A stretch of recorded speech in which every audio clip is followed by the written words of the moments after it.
Hello and welcome back to pleasant parenting, जहाँ पे बातें होती है मोटिवेशन एंड पेरेंटिंग टिप्स के बारे में। तो आज मैं आपको बताने जा रही हूँ कि how pre conditioning of our brain holding us back to achieve our goals. Means हमारी ब्रेन की जो प्री कंडीशनिंग की होती है बचपन से, वो कैसे हमें हमारे गोल से दूर ले जाती है। तो चलिए, without wasting our time, let's start with the video. तो आज मैं कहानी के जरिए आपको ये बताने की कोशिश करूंगी। एक स्कूल होता है जिसमें क्लास में मैथमेटिक्स के टीचर पढ़ाते होते हैं अपने स्कूल क्लास में। तो होता ये है कि एक एग्जाम्पल ऐसा रहता है कि वो खुद भी नहीं सॉल्व कर पाते हैं। तो वो क्या कहते हैं बच्चों से, वो ब्लैक बोर्ड पर लिखते हैं और वो बच्चों से बोलते हैं ये एक ऐसा एग्जाम्पल है कि जिसे मैं भी सॉल्व नहीं कर पाया हूँ। अगर आप में से कोई इसे सॉल्व कर सकता है तो ज़रूर इसे ट्राई करें। अब वो जब लिखते हैं उसके बाद बेल रैंक होती है, उनकी क्लास खत्म होती है, तो वो बाहर चले जाते हैं। उसके बाद जो एक बैक बेंचर रहता है वो सोया हुआ रहता है, वो हमेशा ही सोता था क्लास में। तो वो सोया हुआ रहता है। बेल की आवाज से वो जगता है क्योंकि ब्रेक होता है।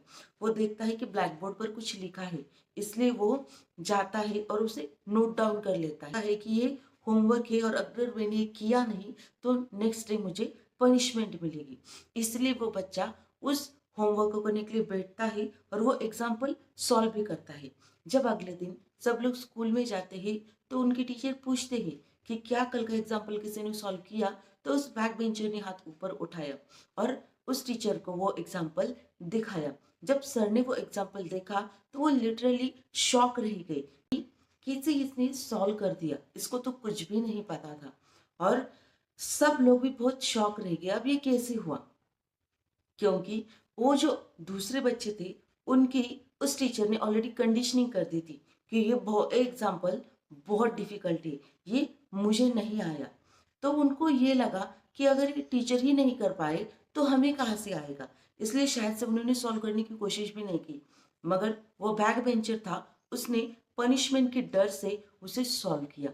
तो यही अक्सर हमारे साथ होता है कि बहुत सारी बार जब हम स्मॉल होते हैं, छोटे होते हैं, तो हमारे ब्रेन की बहुत सारी प्री कंडीशनिंग हुई होती है, डायरेक्टली इनडायरेक्टली। जो हमारे माता पिता होते हैं, हमारे भाई बहन होते हैं, उनकी जो भी एक्सपीरियंसेस आते हैं लाइफ में, चाहे दादा दादी हो, नाना नानी हो, अड़ोस पड़ोस के लोग हो, चाहे स्कूल के टीचर्स हो, कोई भी हो, जिन लोगों के संपर्क में हम आते हैं, उनको जो भी एक्सपीरियंस आते हैं या उनकी भी जो प्री कंडीशनिंग हुई होती है, उनकी बेसिस पे वो हमारी कंडीशनिंग करते रहते हैं।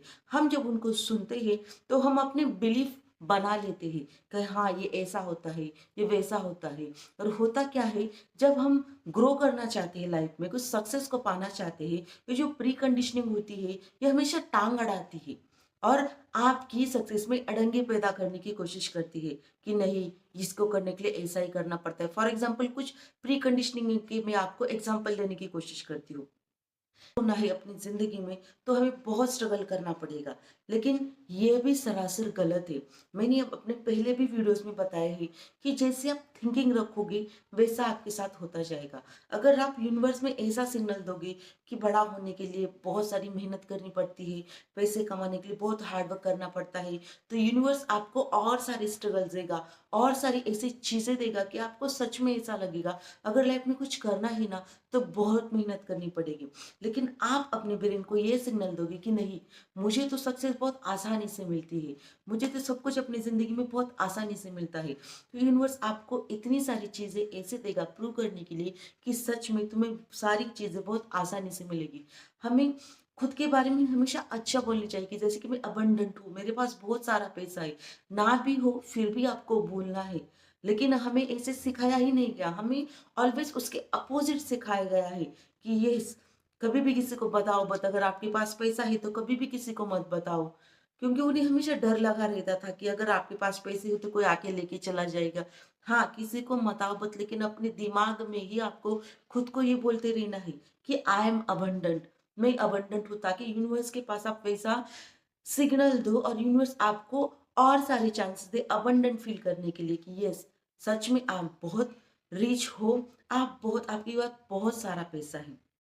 अब आपको तो ये पता चल ही गया है कि हमारे बिलीफ सिस्टम के कारण हमारे लाइफ पर कितना गहरा असर पड़ सकता है, लेकिन सेम हमें हमारे बच्चों के साथ नहीं होने देना है, क्योंकि हमारे माँ बाप, दादा परदादा, उनको तो ये सब बातें पता नहीं थी, इसलिए शायद से उन्होंने हमारे साथ वो किया। बट हमें तो पता है कि हमारे इस वजह से हमारे बच्चों पर कितना गहरा असर हो सकता है। उनकी जिंदगी में जो प्रॉब्लम हमने फेस किया हमारे बिलीफ की वजह से, उनके साथ ही हो सकता है। इसीलिए जब भी आप बच्चों के सामने आपके अनुभव पे, आपके एक्सपीरियंस के आधार पर जो भी बोलोगे, उसे बहुत सोच समझ के बोलिए। ताकि मैंने इससे पहले भी एक एग्जांपल दिया था, आपकी लाइफ में जब आप छोटे थे आपको मैथ्स डिफिकल्ट सब्जेक्ट आपके लिए होता होगा, इंग्लिश होता होगा, तो आप उनको ये नहीं बोल सकते कि ये बहुत डिफिकल्ट है, इसको नहीं आया है, इसका मतलब ये नहीं कि आपका बच्चा भी उन सब्जेक्ट में अच्छा नहीं होगा। इसलिए उसकी ऐसी कंडीशनिंग मत करिए। इसीलिए कोई भी काम अगर आप करना चाहो तो वो इम्पॉसिबल नहीं, आपकी बस विल पावर होनी चाहिए। और आपको भी अपने बच्चों को वही बताना चाहिए कि इस जिंदगी में अगर तुम चाहो तो तुम कुछ भी हासिल कर सकते हो। उसके लिए तुम्हें डरने की कोशिश नहीं, बस खुद पर विश्वास करना है कि यस, आपके अंदर वो पावर है कि आप कुछ भी पा सकते हो। कुछ तो हमेशा सकारात्मक रहे, पॉजिटिव रहे, और अपने आसपास के लोगों में भी पॉजिटिविटी फैलाए, अपने बच्चों में पॉजिटिविटी फैलाए, और जिंदगी हंसी खुशी से जिए। तो आज के लिए बस इतना ही। मेरे चैनल पे ऐसे बहुत सारे मोटिवेशनल वीडियोस है, पेरेंटिंग के वीडियोस है, उसके लिए आप मेरा चैनल सब्सक्राइब कर सकते हैं, बेल आइकन को प्रेस कर सकते हैं, ताकि जब भी मेरे नए वीडियोस ऐसे आए तो वो आप तक जरूर पहुंचे। क्योंकि ये जो चीज़ें मैं बताती हूँ ये मुझे खुद भी नहीं पता थी, जो मैं आज आपको बता रही हूँ, शायद से आपको भी पता ना हो, और आप जैसे बहुत सारे लोगों को ये चीज़ें पता ना हो। तो ये चीज़ें जितना हो सके उतना लोगों के साथ शेयर करिए, ताकि उन तक ये नॉलेज पहुँच सके। तो आज के लिए बस इतना ही, मिलती हूँ आपसे अगले वीडियो में, तब तक के लिए धन्यवाद।